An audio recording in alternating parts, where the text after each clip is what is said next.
لیکن ہم جالینوس کے کمک سے پہلے کسکر پہنچ جائیں تو خدا کی قسم ہم فارسیوں کی کمر توڑ ڈالیں گے۔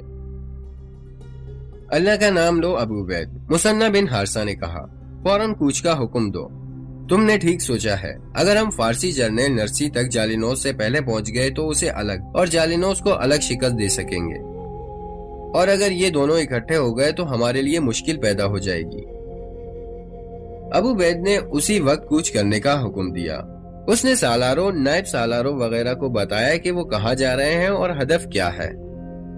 غزوہ بدر سے یہ روایات چلی آ رہی تھی کہ مسلمان تعداد میں کم تھے، دشمن نفری کے لحاظ سے 3 گنا طاقتور تھا، اس کے پاس گھوڑے زیادہ اور ہتھیار بہتر قسم کے تھے۔